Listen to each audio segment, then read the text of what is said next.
So last topic हमने Newton second law complete कर लिया था। न्यूटन का थर्ड लॉ हमें पढ़ना था।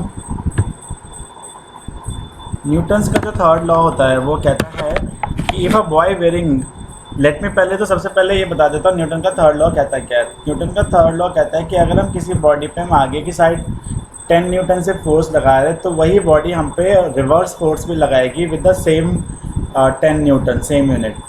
If a boy wearing roller, अभी बोल रहा है कि अगर एक रोलर जिसने रोलर स्केट्स पहने हुए हैं वो वॉल की तरफ फेस कर रहा है और वॉल को पुश करता है, तो जितनी फोर्स से वो वॉल को पुश करेगा उतना ही फोर्स वॉल भी बॉडी पे लगाएगी और बच्चा जब धक्का देगा तो वो पीछे की साइड चला जाएगा।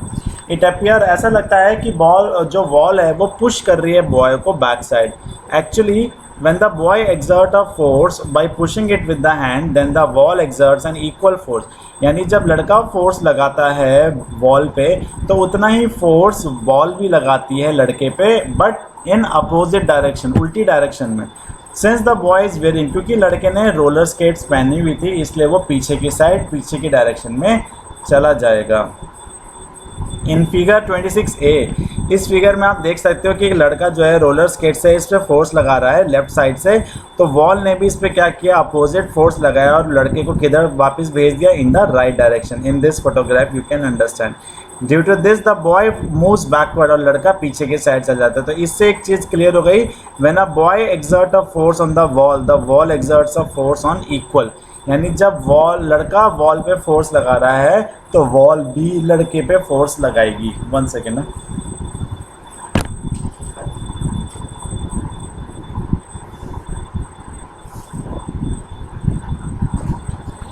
When one body influences, यहाँ पे एक चीज़ एक बॉडी पर लिखा है, जब एक बॉडी दूसरी बॉडी पे कोई असर दिखाती है तो दूसरी बॉडी पे भी उस पर असर दिखाती ही है। जैसे कि अकॉर्डिंग टू द न्यूटन्स का third law, whenever one body exert a force on another body, the second body exert an equal and opposite force on the first body. यानी कि जब एक पर्सन उस पर फोर्स लगा रहा है, वैसे ही बैल का दिखा रहा है, जितना फोर्स बैल को खींचने में ये फार्मर लगा रहा है उतना ही फोर्स बैल भी लगा रहा होगा इसको अपनी साइड खींचने के लिए। और जब तक ये इक्वल फोर्स लगाएंगे दोनों अपोजिट डायरेक्शन में तो क्या बना रहेगा इनके बीच में, बैलेंस बना रहेगा, जिसे हम बैलेंस्ड फोर्स बोलते हैं। ठीक है। It should be noted that action and reaction are just forces. यहाँ से निकल के आया, जो हम फोर्स लगा रहे हैं उसे बोलते हैं हम एक्शन, और जो उल्टा हम पे महसूस होता है उसे बोलते हैं हम क्या, रिएक्शन। क्लियर है। अभी इसका एक एग्जांपल हम अंडरस्टैंड करते हैं कुछ, हाउ डू वी वॉक से। इसके जो कुछ एग्जांपल्स यहाँ से समझते हैं। जब हम वॉक करते हैं ज़मीन पर तो हम क्या करते हैं, अपने एक पैर से हम ज़मीन को पीछे की साइड धकेलते हैं। जब हम ज़मीन को पीछे की साइड धकेलते हैं तो ज़मीन हमें क्या करती है, आगे की साइड धकेलती है। ठीक है।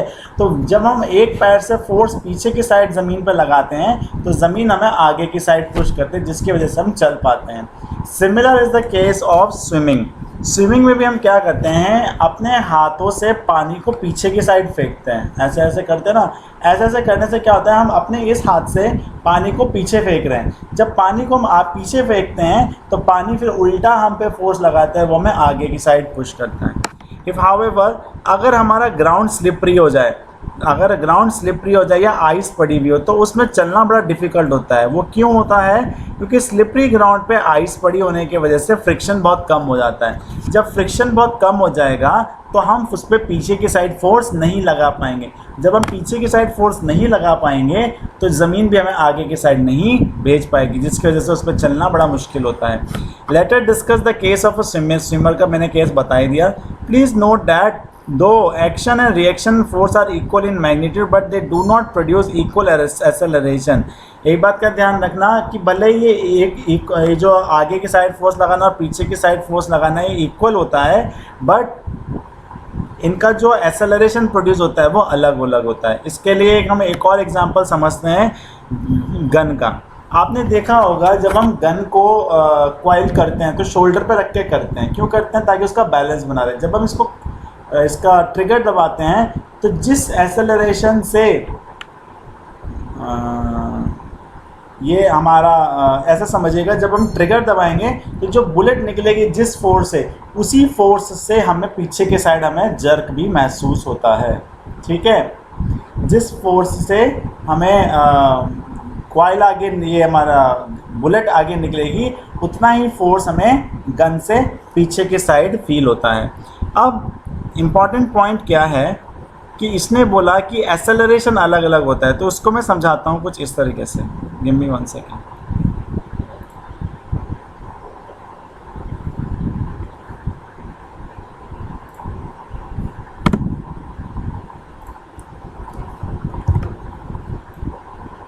होता क्या है, देखिए कुछ इस तरीके से, जो फोर्स ये बुलेट पे लगती है वो होती है किसके बराबर, m इंटू ए के बराबर, m इंटू ए के बराबर। ठीक है, और जो फोर्स इस गन पे लगती है वो भी होती है किसके बराबर, capital M into A, capital A के बराबर मान लीजिए। कैपिटल M क्यों माना हमने, क्योंकि इसका जो मास होगा गन का वो बड़ा होगा कंपेयर टू बुलेट से। अच्छा, तो अब देखिए, सपोज इमेजिन कीजिए कि इस पे जो फोर्स लग, दोनों पे मान लीजिए 200 न्यूटन का फोर्स लग रहा है। कितने न्यूटन का फोर्स लग रहा है, 200 न्यूटन का। तो अब मान लो बुलेट का वेट कितना था, हम यहाँ पे डाटा लिख लेते हैं। F लग रहा है हमें, फोर्स कितना लग रहा है हमें दोनों पे, 200 न्यूटन का, 200 न्यूटन का। ठीक है, और मान लो बुलेट का मास है, मास स्मॉल m है कितना, 1 kg, 1 kg की मान लो, वैसे इतनी हैवी होती नहीं है। तो एक्सेलरेशन बताओ कितने का होगा इसमें प्रोड्यूस, m/a का, F/m होता है ना एक्सेलरेशन। तो एक्सेलरेशन कितना प्रोड्यूस होगा इसमें, 200 डिवाइडेड बाई 1 किसके बराबर आएगा, इक्वल्स टू 200 मीटर पर सेकेंड स्क्वायर के बराबर एक्सेलरेशन प्रोड्यूस होगा बुलेट में। यानी कि जो हमारी बुलेट आगे की साइड जाएगी वो कितने एक्सेलरेशन से जाएगी, 200। अब आ जाते हैं इस पे, गन पे। मैंने बताया था कि जो फोर्स लग रहा है दोनों पे सेम लग रहा, तो अगर इस बुलेट पे फोर्स 200 न्यूटन का लग रहा है तो इस पे भी फोर्स कितने का लग रहा होगा, 200 न्यूटन का ही लगेगा। ठीक है, अब मैं मान लीजिए कि ऑब्वियस सी बात है, इसका जो मास होगा गन का मास तो ज़्यादा होगा। मान लीजिए कितना है, 100 kg मान लीजिए, कितना, या 100 नहीं तो 10 kg मान लीजिए। 10 kg की एक आपकी ये गन है। तो एक्सेलरेशन किसके बराबर होगा, F/m के बराबर। तो एक्सेलरेशन किसके बराबर हो गया, एक्सेलरेशन बराबर हो गया 200 डिवाइडेड बाई मास कितना था, 10 kg। जब 10 kg होगा तो एक्सेलरेशन किसके बराबर आ गया, ये आ गया 20 मीटर पर सेकेंड स्क्वायर। तो यहाँ से आपको दो चीज़ निकल के आई। पहली चीज़ तो ये कि दोनों पे जो फोर्स लगेगा, चाहे बुलेट हो या गन हो, दोनों पे सेम फोर्स लगेगा, लेकिन मास अलग होने की वजह से दोनों का एक्सेलरेशन अलग अलग होगा। यानी कि इसकी जो ये बुलेट जाएगी, इसका जो एक्सेलरेशन है वो 200 मीटर पर सेकेंड स्क्वायर, यानी बहुत तेज़ स्पीड से आगे जाएगी। जबकि ये जो पीछे की साइड धक्का लगेगा इसको, गन को, वो लगेगा 20 मीटर पर सेकेंड स्क्वायर की, यानी कम स्पीड से पीछे की तरफ जाएगी। इसीलिए तो जब बुलेट तो जाती है बहुत आगे तक, लेकिन गन थोड़ी सी पीछे जा कर के वापस अपनी पोजीशन पे आ जाती है। तो यहाँ से ये गन रिकॉयल वाला एग्जांपल मैंने जानकर आपको एग्जांपल देकर समझाया है। क्लियर है। Now the flying of a jet airplanes and rockets. Jet airplanes और रॉकेट्स के बारे में हम यहाँ पे अंडरस्टैंड करते हैं। जो जेट होते हैं वो भी सेम प्रिंसिपल पे ही वर्क करते हैं। जब हम जेट को उड़ाते हैं तो जेट क्या करता है, बहुत तेज़ गैस पीछे की साइड निकालता है। वही गैस जो पीछे की साइड निकलती है वही उसको ऊपर की साइड पुश करती है। ठीक है, यानी कि आपने देखा होगा ये बैलून में से जब गैस निकलती है तो ये बैलून में से गैस तो इधर की साइड निकलती है, लेकिन बैलून जाता है अपोजिट डायरेक्शन में। क्यों? क्योंकि जिस फोर्स से इसने एयर को पीछे की साइड धकेला, उसी फोर्स से एयर ने इसको आगे की साइड फेंका। Same is the case of rockets. Rockets में भी ऐसी होता है, जब रॉकेट स्टार्ट होते हैं तो जितना गैस पीछे की साइड धकेलते हैं वो, वही गैस उसको उतनी स्पीड से आगे की साइड भेजती है। क्लियर है? सेम प्रिंसिपल है। इसको रीड कर लीजिएगा, आपको समझ आ जाएगा। Now coming the case of the boat and the ship. जब हम बोट पे होते हैं, आपने देखा होगा अक्सर जब हम एजेस पे पहुंच जाते हैं यहाँ पे, तो जब हम इस टॉप से इधर आने की कोशिश करते हैं तो हमारे साथ होता क्या है कि ये बोट पीछे की साइड भागती है। क्यों? क्योंकि जब मैंने बताया था कि जब हम ज़मीन को हमेशा कैसे पुश करते हैं, आगे बढ़ने के लिए हम क्या करते हैं, ज़मीन को पीछे पुश करते हैं। तो जब ये इंसान यहाँ से इस मेन ज़मीन पे जाना चाहेगा तो क्या करेगा, अपने पिछले वाले पैर से ये इसको पुश करेगा, तब ये इसको क्या करती है, इस इंसान को आगे की साइड पुश करेगी। तो दिस इज़ हाउ ये हमारा ट्रांसफ़र होता है from ship to the deck. तो पढ़ लेते हैं। During the rowing of a boat, अच्छा दूसरा केस ये, जब हम रो करते हैं, ये चप्पू चलाते हैं, तो हम चप्पू से क्या करते हैं, पानी को पीछे की साइड भेजते हैं। जब चप्पू से हम पानी को पीछे की साइड फेंकते हैं तो पानी उल्टा क्या करता है, हमारी बोट को आगे की साइड पुश करता है। कभी चप्पू से ऐसा तो नहीं देखा होगा हम पानी को आगे की साइड फेंक रहे हैं, हमेशा चप्पू से हम पानी को पीछे की साइड भेजते हैं। ठीक है। The boatman pushes the water backward, Bosch हमेशा बैकवर्ड पुश करता है। द वाटर एग्जर्ट, और उतना ही फोर्स बोट पे वाटर लगाता है उसको आगे भेजने में। इनफैक्ट जितना तेज़ी से हम पानी को पीछे पुश करेंगे उतने ही ज़्यादा स्पीड से हमारी बोट आगे की साइड बढ़ेगी। इट इज़ कॉमन एक्सपीरियंस, ऐसा भी देखा गया है कि जब हम बोट से जंप करते हैं ज़मीन पे तो हमारी बोट पीछे की साइड चली जाती है। वो इसलिए होता है क्योंकि मैंने बताया था कि एक पैर से हम बोट को पीछे की साइड पुश करते हैं तो बोट हमें आगे फेंकती है। इसलिए देखा होगा जब हम कभी बोट से उतरते हैं तो क्या करता है, जो बोट का चलाने वाला होता है वो क्या करता है, पहले बोट को किसी डंडी से बांध देता है या किसी एक सॉलिड चीज़ से बांध देता है ताकि जब हम उससे उतरें तो बोट पीछे की साइड ना सरके। Another point is to be noted that when a boatsman wants to take the boat away from the bank, he sits in the boat and pushes the river bank with his oar. When the boatsman exerts a force on the bank, the bank exerts. अच्छा जी, ये कह रहा है कि जब बोट्समैन को अपनी boat को आगे ले जाना होता है पानी में, तो वो उल्टा फोर्स लगाता है। वो फोर्स किधर की साइड लगाता है, उससे दूर जाने के लिए, और वो उसको वापस उसके साइड भेजते हैं।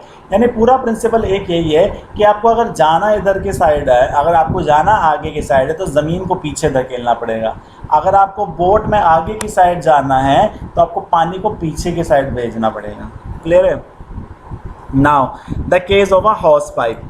आपने देखा होगा जो फायर फाइटर्स होते हैं, जो ये आग से लड़ते हैं, ये अपने पाइप को, पानी जिससे आता है उसको बहुत टाइट हैंड से पकड़ के रखते हैं। इनफैक्ट दो जने उस पाइप को पकड़ के रखते हैं, होस पाइप को, जब ये फायर फाइटिंग करते हैं।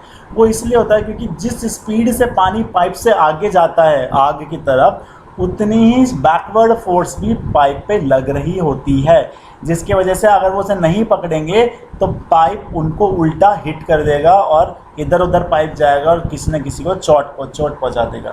इसलिए वो पाइप को बहुत टाइटली पकड़ते रखते हैं। Now the case of a horse pulling a cart.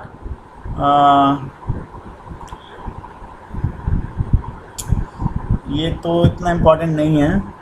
इसमें ये कह रहा है कि ये पुश जब करता है, ये हॉर्स अपनी कार्ट को आगे की साइड खींचता है, तो क्या होता है, the horse exerts some force on the cart and the cart exerts equal and opposite force on the horse. So at first glance it seemed that the force being equal and opposite cancel out and hence the cart would not move. But it should be noted that it is the only force on the cart which determines whether the cart will move or not, and that thus if the horse is able to apply enough force to overcome the frictional force present in the cart, so to make the cart move, the horse bends forward and pushes the ground with his feet. When the forward reaction to the backward push of the horse is greater than the opposite frictional force of the wheels, the cart move. वो कह रहा है कि जब घोड़ा आपने उसको खींचता है, अपने जो भी उसका वो मेजर है उसको खींचता है, तो वो पहले आगे की साइड बेंड होता है और पैरों से ज़मीन को धकेलता है, और वो जब तक उसकी अप्लाइड फोर्स, जो घोड़ा फोर्स लगा रहा है, वो फ्रिक्शन से ज़्यादा नहीं हो जाएगा तब तक वो हिलता नहीं है उसके पीछे जो उस पर बांधा हुआ होता है। जब वो बहुत ज़्यादा फोर्स लगाता है तब जाकर के पहिए घूमने शुरू होते हैं, वो फ्रिक्शन से बाहर आते हैं। तो इन जितने भी एग्जांपल्स हमने सीखे उसमें एक ही चीज़ सीखा, जितना फोर्स घोड़े ने पीछे की साइड लगाएगा उतना ही फोर्स कार्ट उसको आगे की साइड जाने में मदद करेगी। It is not always necessary, एक चीज़ का याद रखना, ज़रूरी नहीं होता कि हमारा जो फोर्स हम लगा रहे हैं वो इक्वल हो, हमें कभी कभी ज़्यादा भी लगाना पड़ता है, जैसे कि केस ऑफ द ये हॉर्स वाला।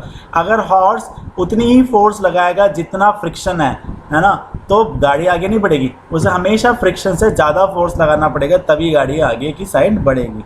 फॉर एग्जाम्पल बस इतना ही समझिए इन सम ऑफ केस, ठीक है। That is the interaction can also take place even when the two bodies are not in contact. In such all कई बारी जो फोर्स लगता है वो जरूरी नहीं है टच होने में लगेगा, जैसे मैग्नेट होता है, तो मैग्नेट के केस में क्या होता है, for example a magnet can interact with the piece of iron and exert a force on it even when they are separated by a distance.